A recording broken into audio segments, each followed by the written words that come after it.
Victoria Sterling had built walls higher than her Manhattan penthouse, turning down marriage proposals from senators, celebrities, and CEOs without blinking an eye.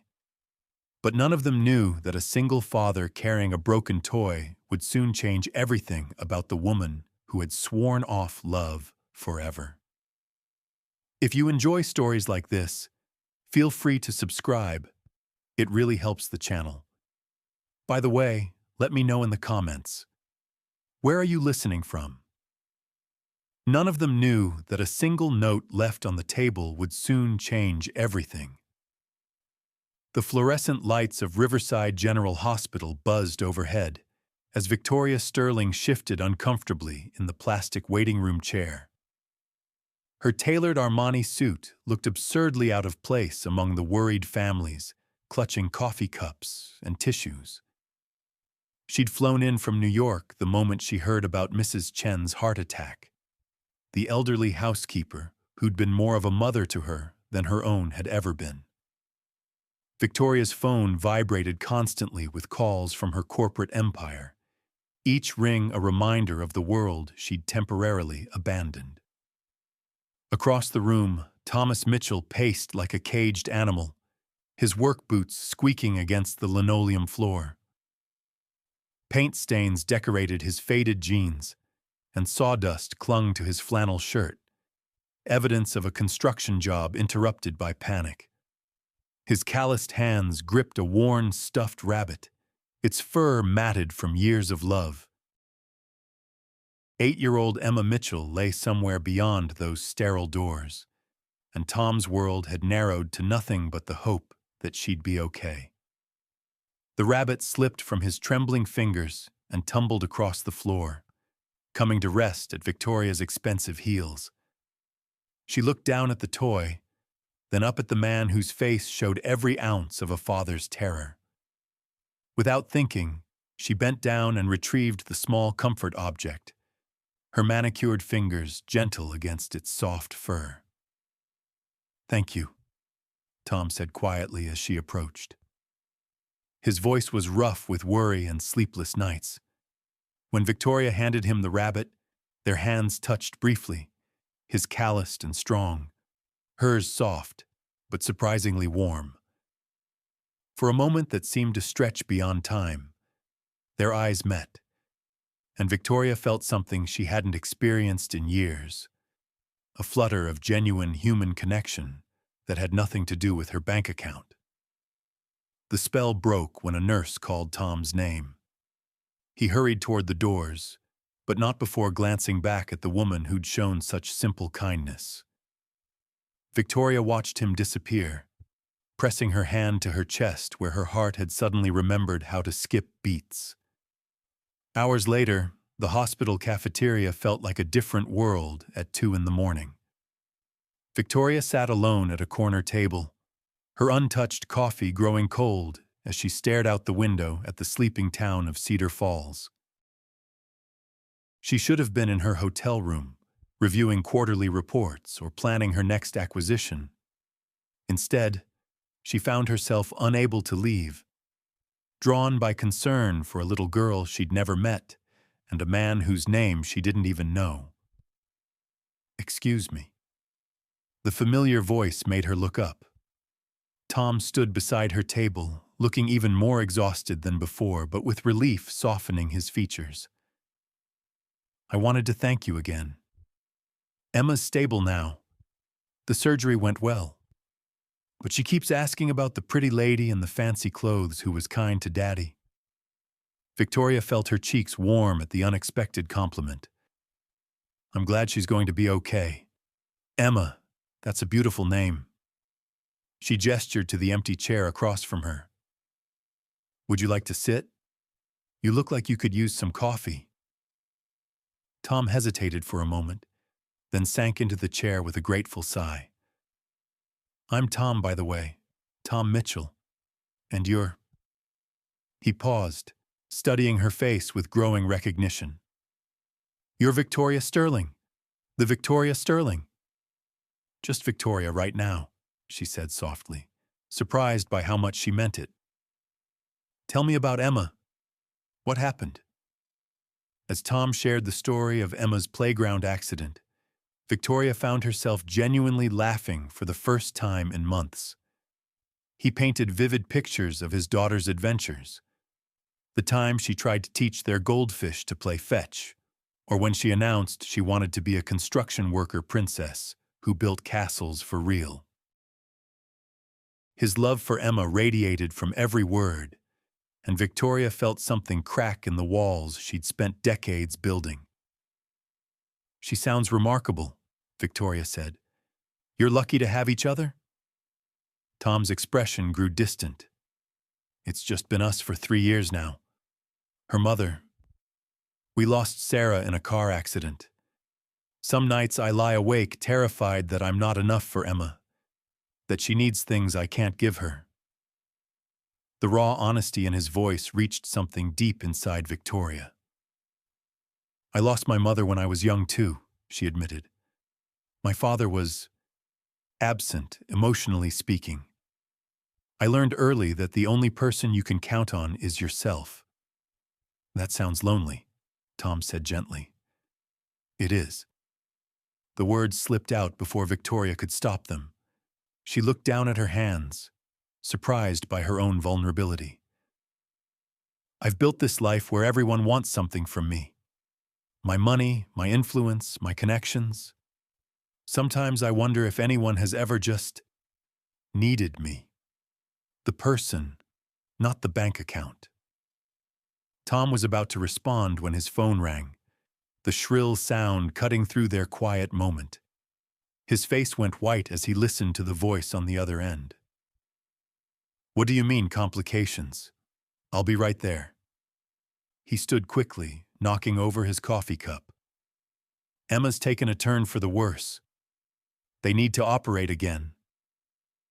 Victoria's heart clenched as she watched the terror return to his eyes. Without thinking, she reached out and squeezed his hand. "Go, I'll wait here."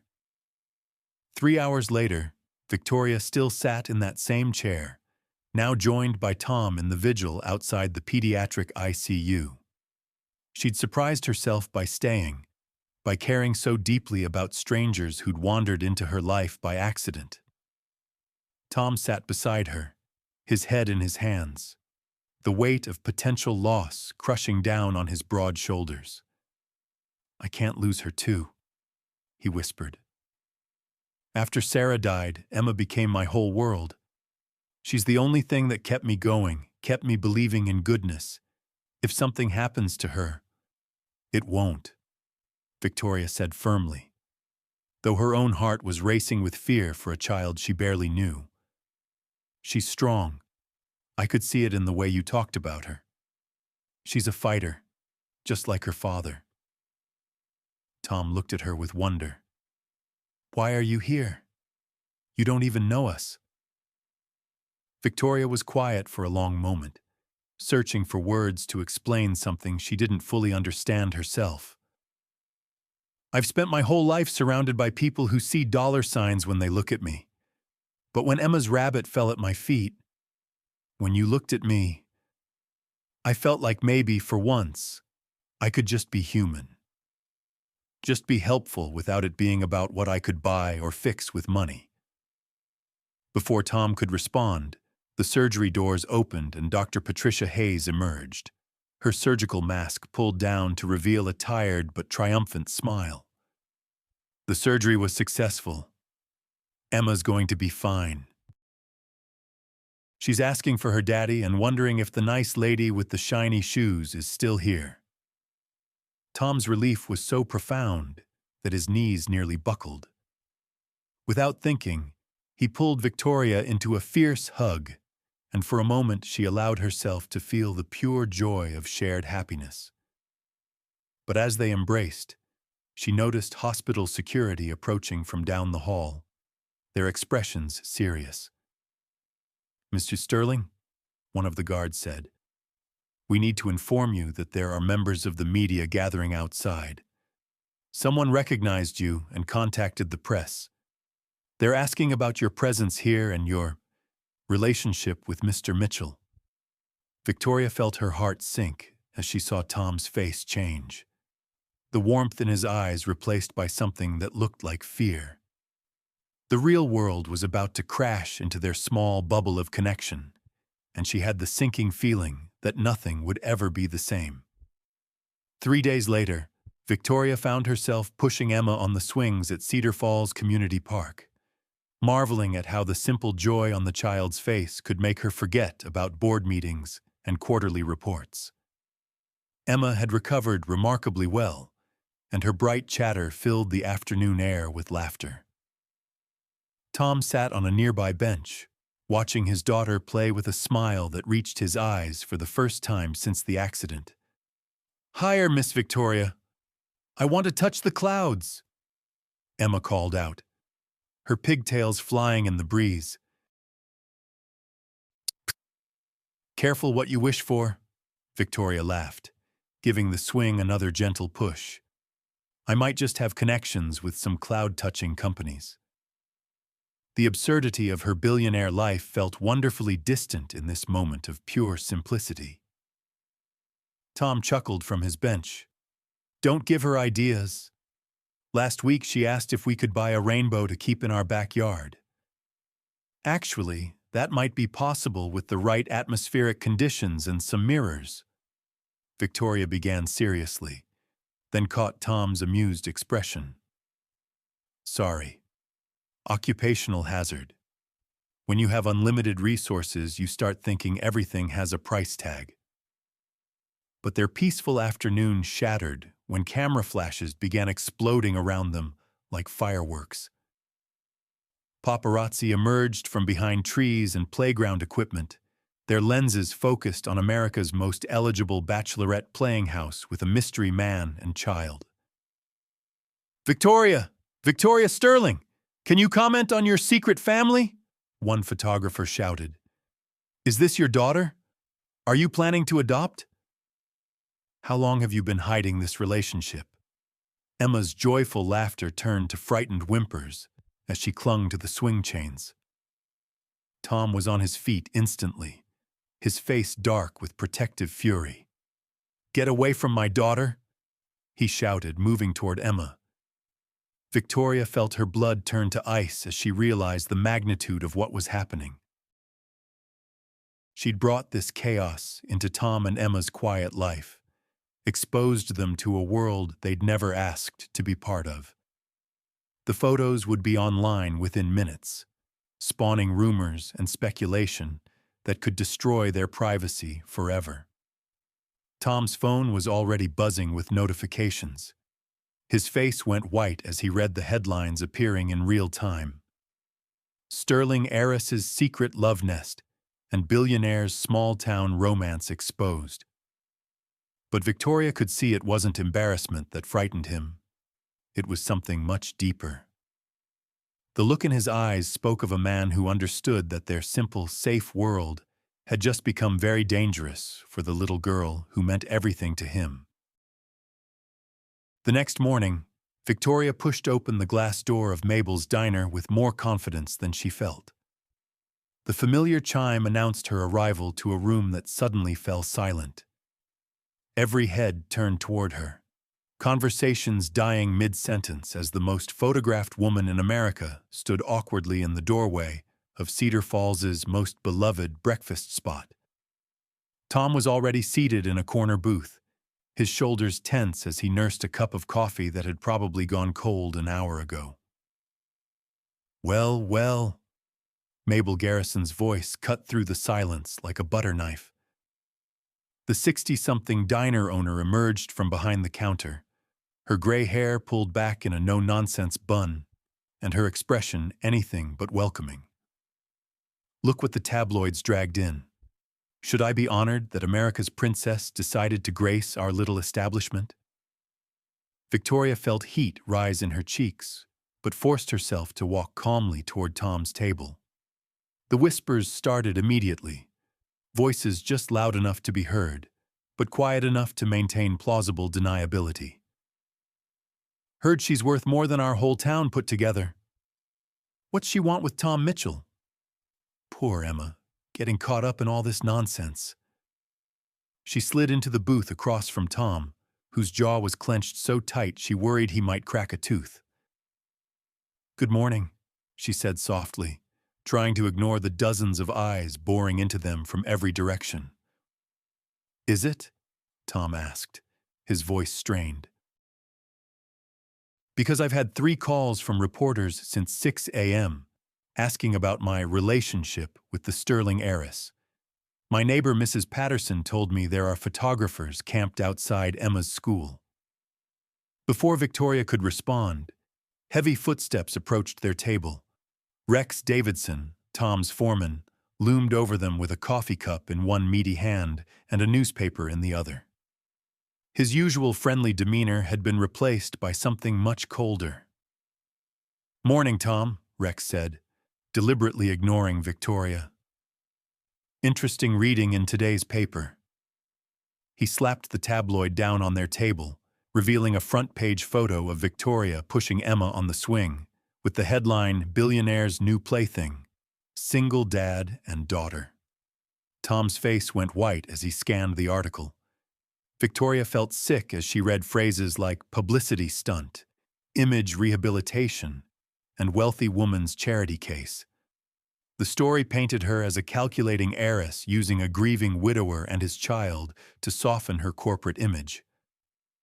"Rex, this isn't what it looks like," Tom started, but his foreman held up a hand. "Save it, buddy. Word of advice? Morrison Construction's biggest client is Hartwell Industries. You know, the company that's been fighting Sterling Enterprises in court for the past 2 years? They're not real happy about their contractor's crew chief getting cozy with the enemy." The threat hung in the air like smoke. Victoria watched Tom's face cycle through emotions: anger, fear, and something that looked like defeat. She wanted to speak up, to defend their connection, but the words stuck in her throat. How could she explain that her feelings were real when everything about this situation screamed calculated manipulation? Rex leaned closer to Tom, his voice dropping to a whisper that Victoria could barely hear. "Look, I like you, Tom. You're good people. But if you don't distance yourself from her, I can't protect your job. Emma needs food on the table more than she needs whatever this is." As Rex walked away, Victoria reached across the table for Tom's hand, but he pulled back as if her touch burned. The rejection hit her harder than any boardroom defeat ever had. Judge Eleanor Whitfield chose that moment to make her entrance, her silver hair perfectly coiffed and her expression radiating disapproval. The respected local figure commanded attention wherever she went, and today she seemed determined to use that power. She approached their table with the confidence of someone who'd never been told no. "Miss Sterling," the judge said, her voice carrying across the suddenly silent diner. "How refreshing to see someone of your stature taking an interest in our little community. Though I do wonder about your motivations." Victoria stood up, matching the older woman's formal tone. "I'm sorry. I don't believe we've been introduced. Judge Eleanor Whitfield. I've been protecting the interests of Cedar Falls families for 30 years, which is why I feel compelled to ask, are you here to help our community? Or are you simply using us as props for whatever image campaign your publicists have cooked up?" The accusation hung in the air like a slap. Victoria felt every eye in the diner watching her response. "I can assure you, Your Honor, my intentions are genuine. I care about Tom and Emma." "Do you?" Judge Whitfield's eyebrows rose skeptically. "Because in my experience, people like you treat places like Cedar Falls as temporary diversions.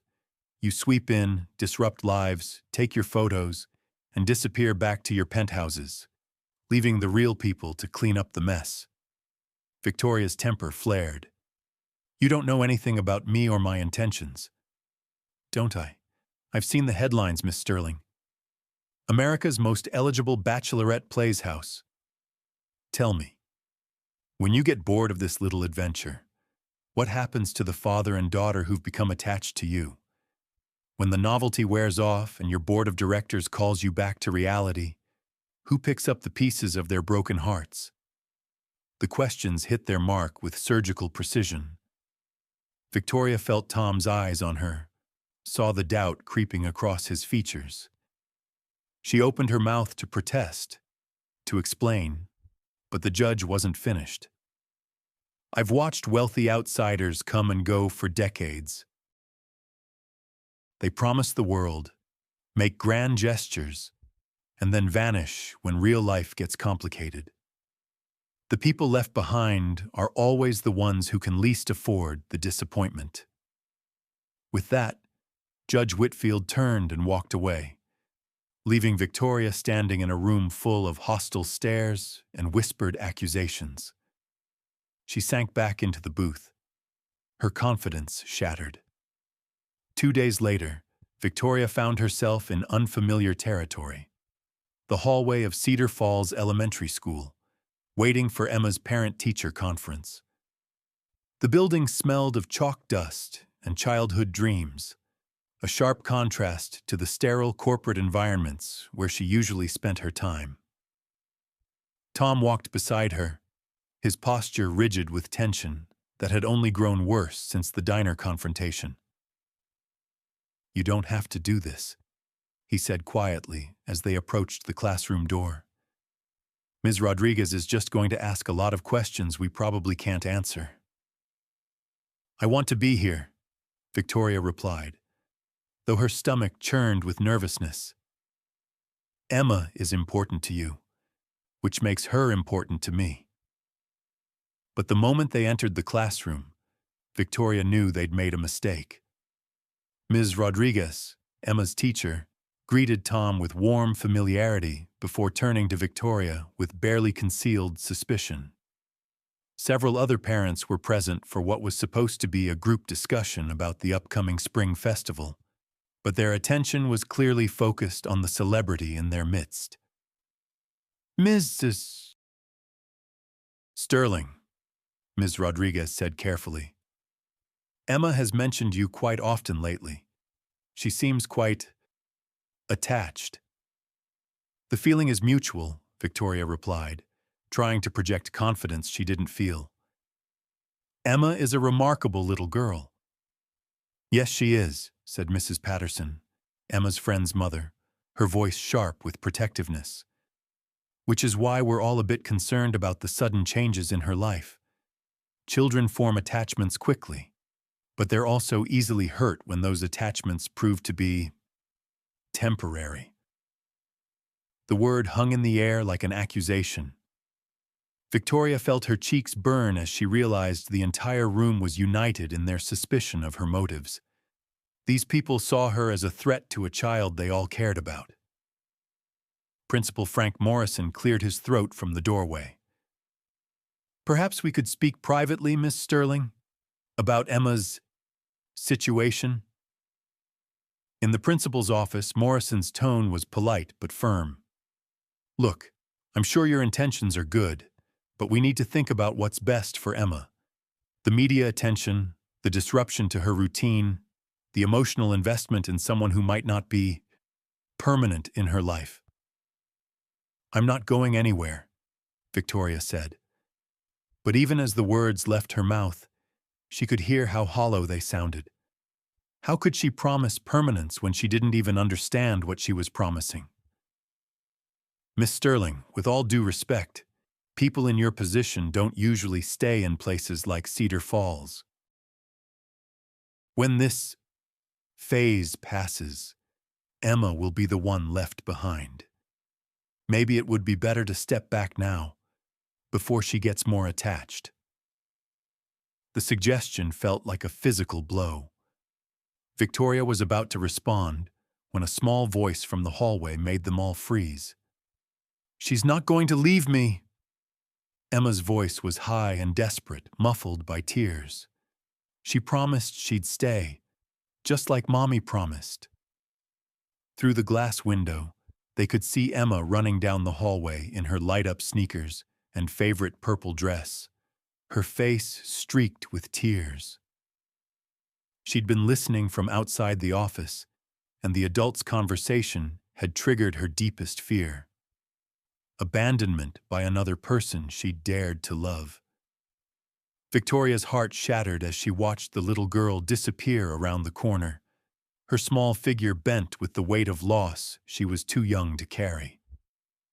Tom was already moving, his face a mask of parental panic, but Victoria knew the damage was done.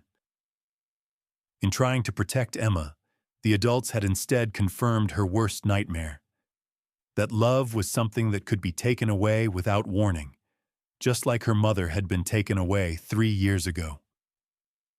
The realization hit Victoria like a physical blow. She wasn't just risking her own heart in this relationship. She was risking the emotional well-being of a child who had already lost too much. And for the first time since arriving in Cedar Falls, she began to wonder if Judge Whitfield had been right. Maybe some people weren't meant to stay, and maybe the kindest thing she could do was leave before she caused more damage to the 2 people who had somehow become more important to her than her entire empire. Victoria found Emma huddled in the corner of her bedroom, clutching the worn, stuffed rabbit against her chest like a lifeline. The little girl's face was streaked with tears, and her small body shook with quiet sobs that broke Victoria's heart into 1,000 pieces. Tom's modest house felt warm and lived in, so different from Victoria's sterile penthouse.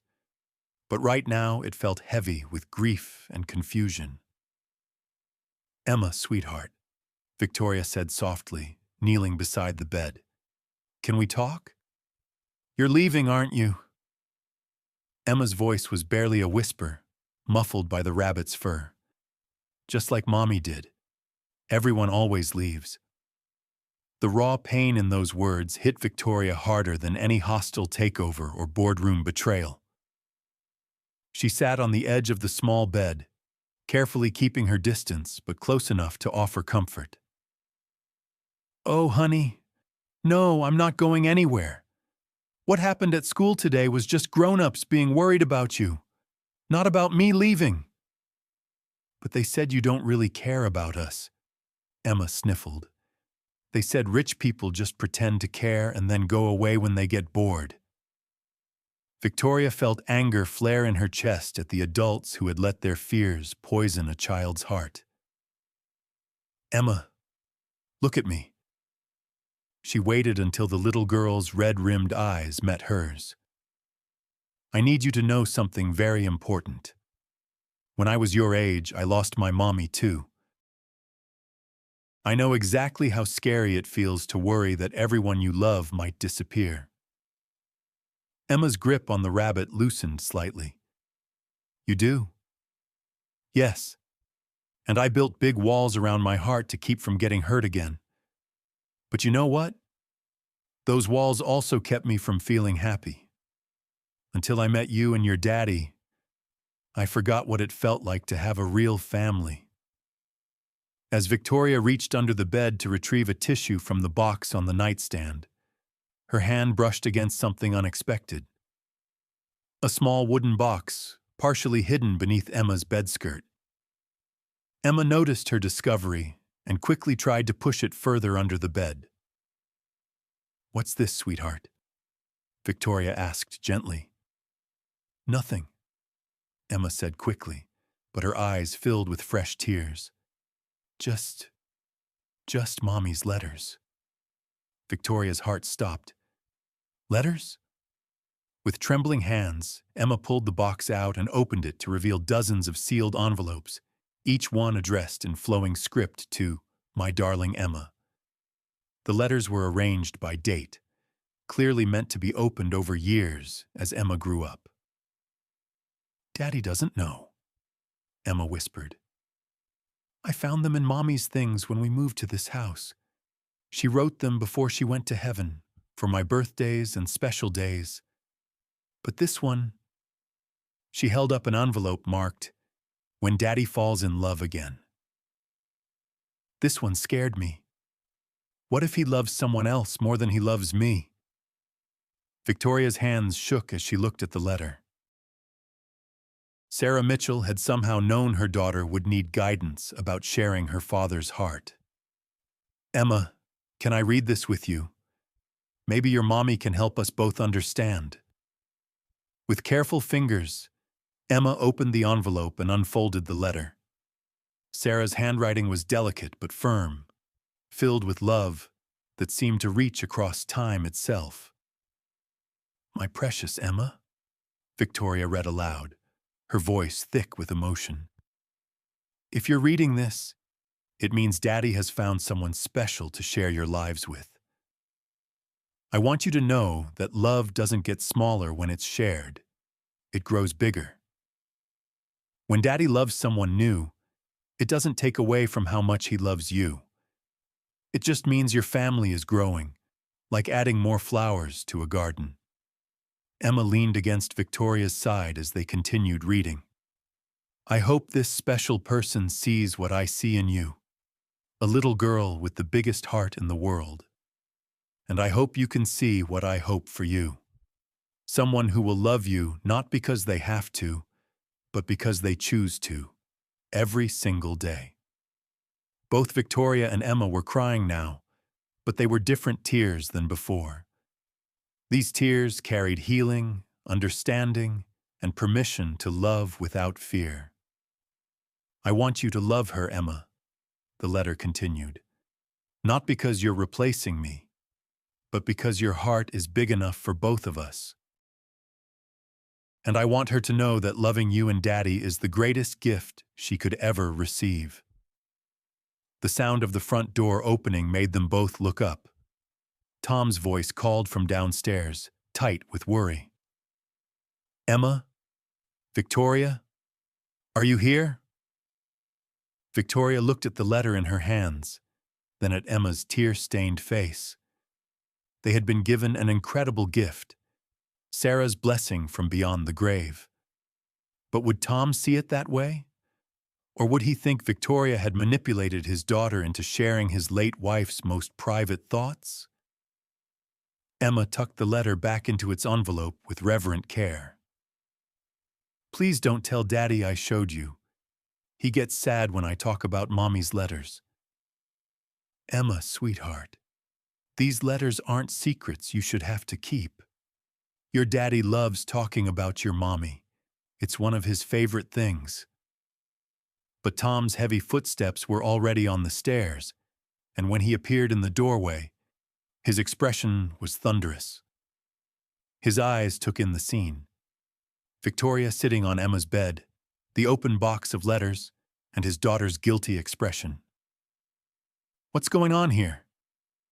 His voice was dangerously quiet. Emma, what are those? Victoria stood quickly, instinctively moving to shield Emma from her father's anger. Tom, it's not what you think.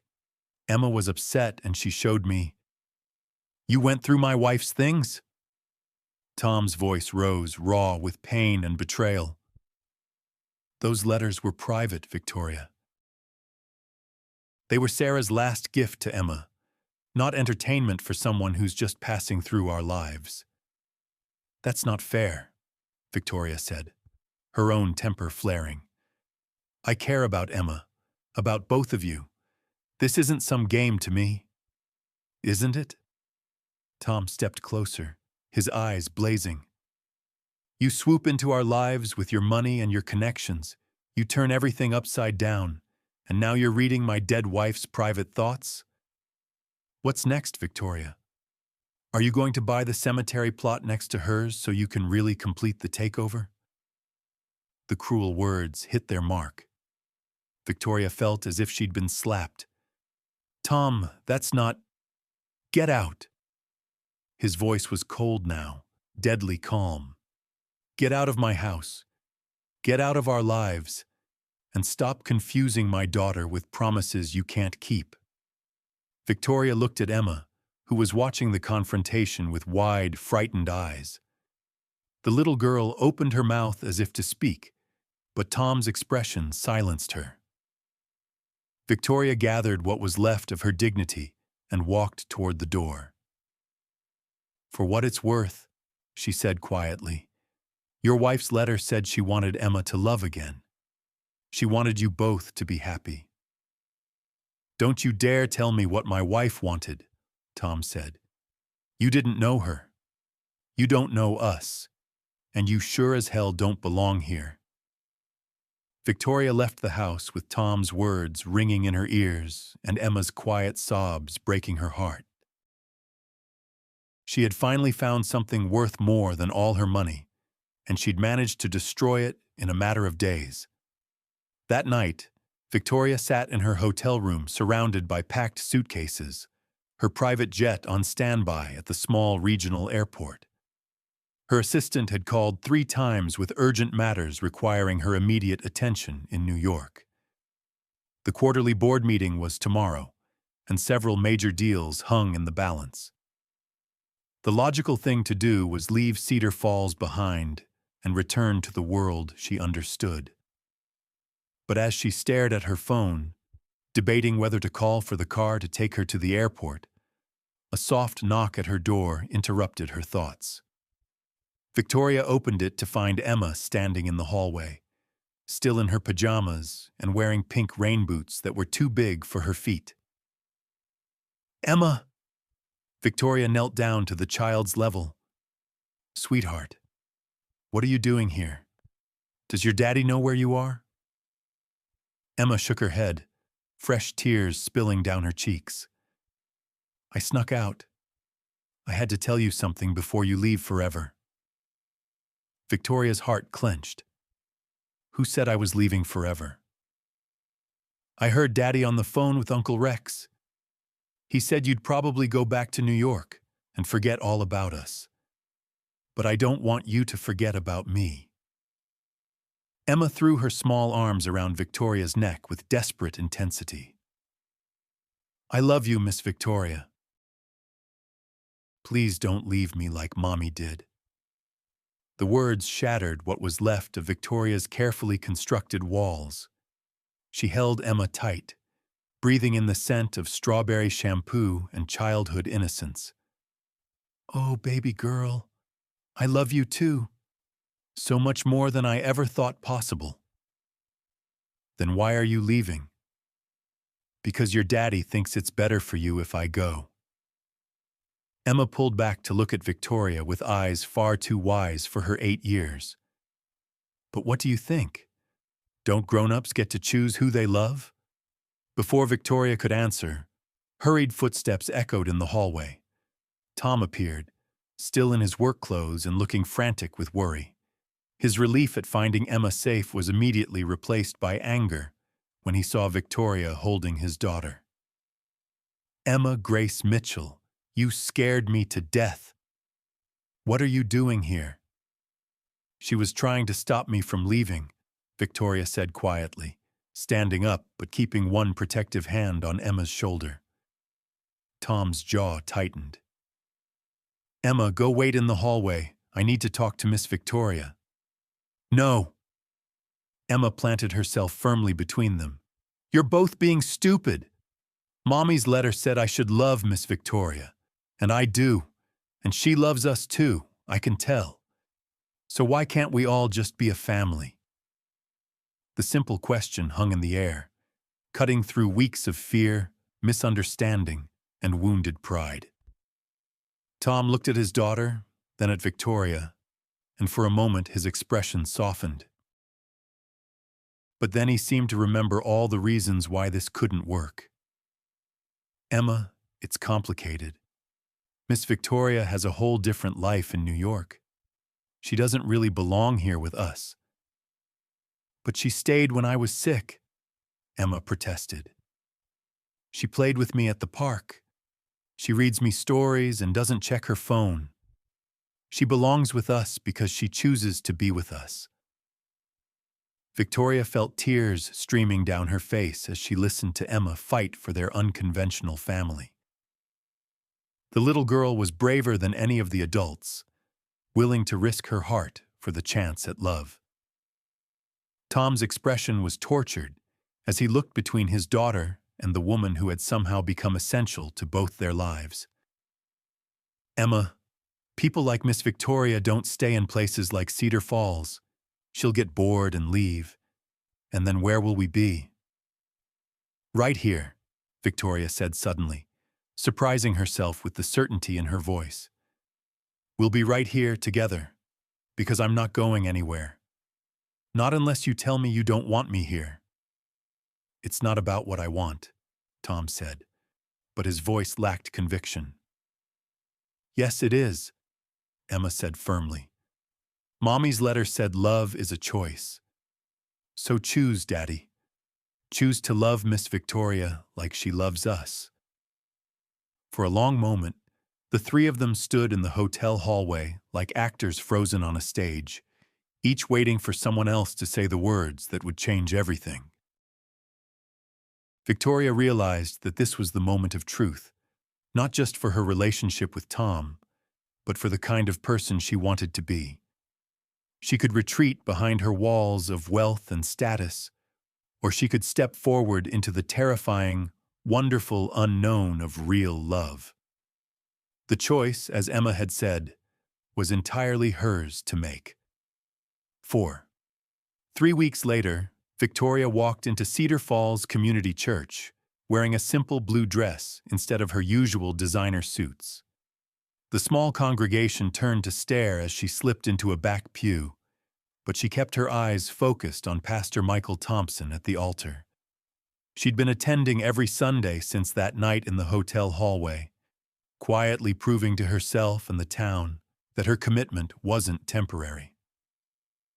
Mrs. Chen, now fully recovered, sat beside her with a knowing smile. The elderly woman had become Victoria's anchor in this new world, helping her understand the rhythms of small-town life. "You nervous, dear?" she whispered. "Terrified," Victoria admitted. Today was the day she would stand before the community that had rejected her and make her intentions clear. Pastor Thompson's sermon seemed directed straight at her heart. "Sometimes," he said, his voice carrying through the small sanctuary, "we build walls to protect ourselves from pain. But those same walls that keep hurt out also keep love from getting in.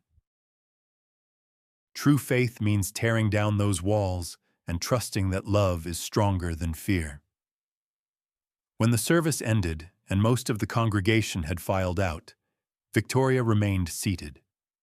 Tom and Emma were 3 rows ahead, and she could see Tom's shoulders tense as he realized she was there.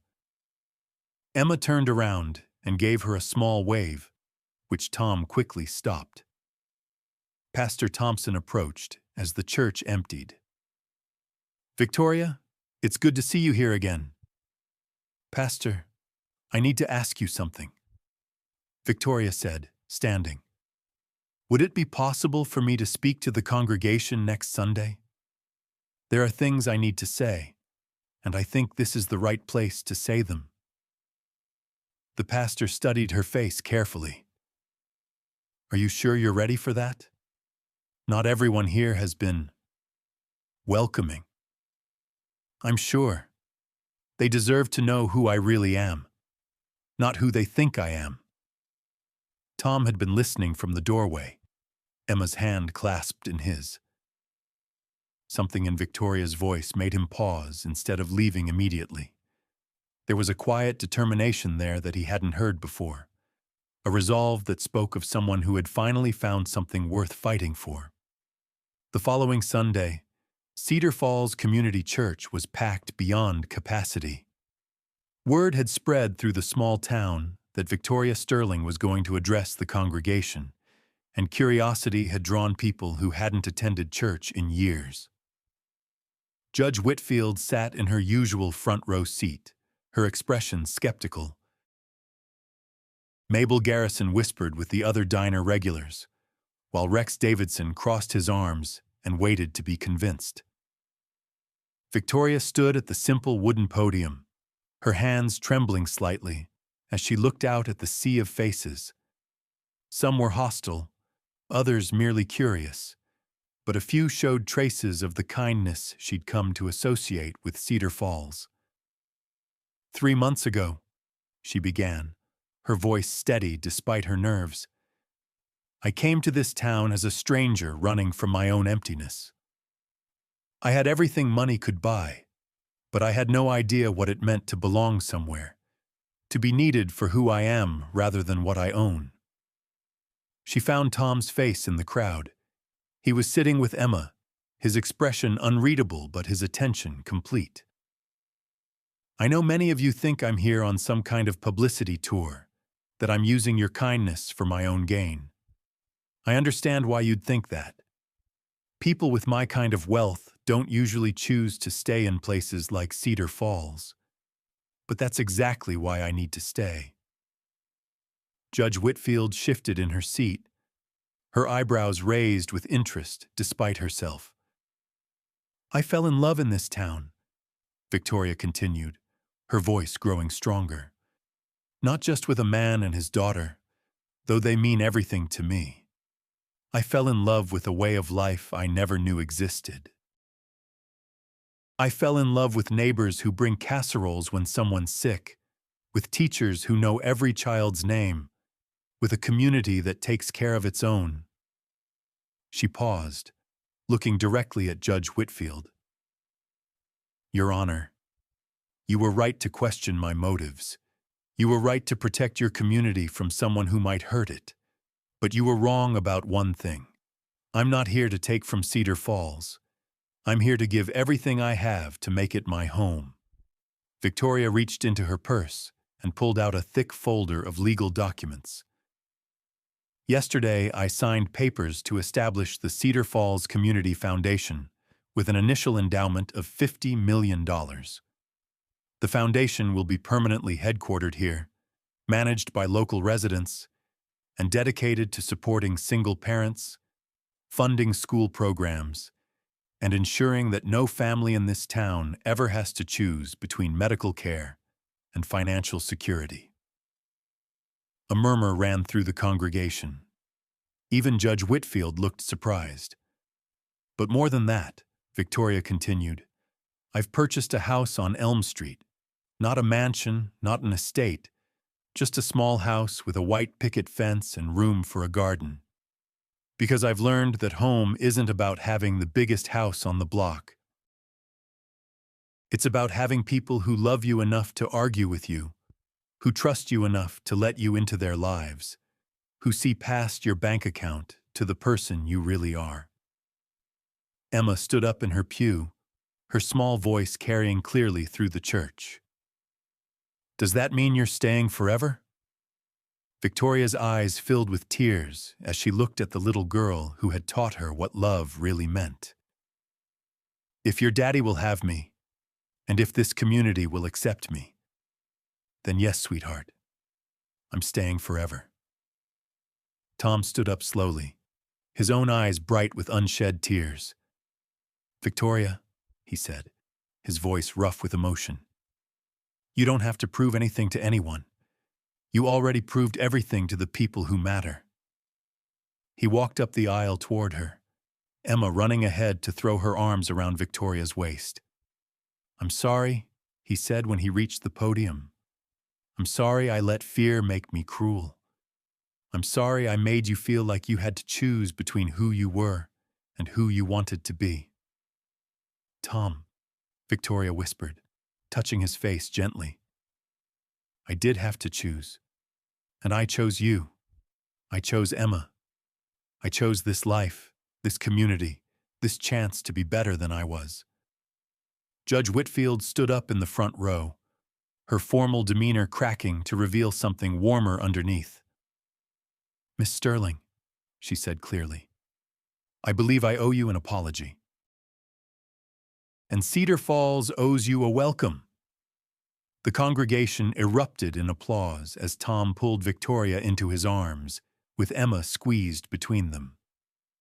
Pastor Thompson smiled from the altar as the small church filled with the sound of a community embracing its newest member. 6 months later, Victoria sat on the front porch swing of her house on Elm Street, watching Tom push Emma on the tire swing he'd hung from the old oak tree in their backyard.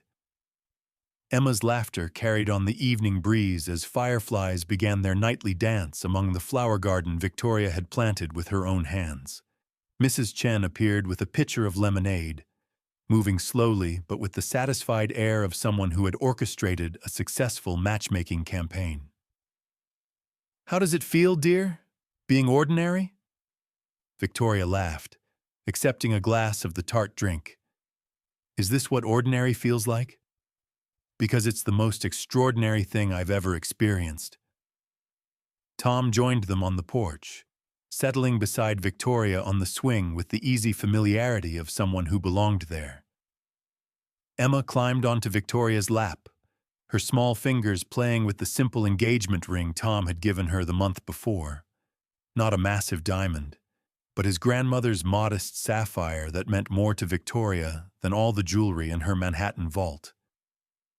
"Tell me the story again," Emma said, snuggling against Victoria's chest. "About how you and Daddy fell in love." "Once upon a time," Victoria began, the words as natural as breathing now, "there was a woman who had everything except the things that mattered most. And then one day, in a hospital waiting room, a little girl's stuffed rabbit rolled to her feet and changed her life forever." Emma giggled. "That's my favorite story." "Mine too," Tom said softly, taking Victoria's free hand in his calloused one.